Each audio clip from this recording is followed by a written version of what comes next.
స్కూల్ని స్కూల్లాగా ఉండనియాలి. అదేదో మత కార్యక్రమాల వేదికగానో లేదంటే గనక పెళ్ళిళ్ళు పేరంటాలకు సంబంధించినటువంటి కళ్యాణ మండపంగానో మార్చకూడదు. ఎందుకంటే ఇప్పుడు పెళ్ళో పేరంటం అక్కడ చేశారు, ఆ తినయి ఊసిని అవన్నీ అక్కడే పడి ఉంటాయి. స్కూళ్ళకు వచ్చేటప్పటికి స్టాఫ్ 25 మందే ఉండరు అదంతా క్లీన్ చేయడానికి. అందులో ఈ స్కూళ్ళకి సంబంధించి స్కూళ్ళల్లో పెళ్ళిళ్ళు ఈ ఫిక్స్ చేసుకునే వాళ్ళు ఎవరు ఉంటారు? మధ్యతరగతి దిగువ మధ్యతరగతి వాళ్ళు అయ్యి ఉంటారు. వాళ్ళు మనుషులు పెట్టి ఇదంతా చేయించేటటువంటి ప్రయత్నం చేయరు, అది అట్లా వదిలేస్తారు. చివరికి ఇస్తర్లు తినేసిన భోజనం ఇస్తారు కూడా అక్కడే. చివరికి మళ్ళీ ఈ స్కూల్ వాళ్ళు ఏ కార్పొరేషన్ వాళ్ళను మున్సిపాలిటీ వాళ్ళను పంచాయతీ వాళ్ళను పిలిపించి తీయించుకోవాల్సిన పరిస్థితి.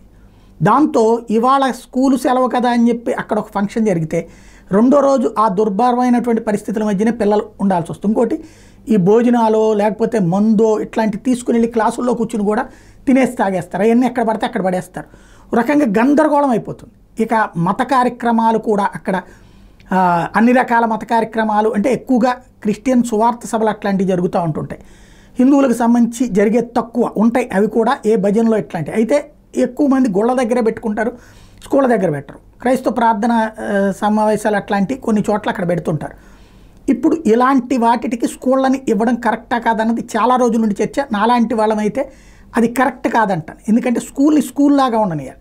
అది స్కూల్ ఫంక్షన్ పెట్టుకుంటే వేరు.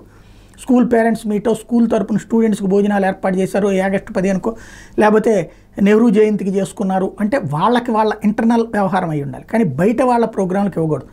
కానీ ఇస్తానే వస్తున్నారు.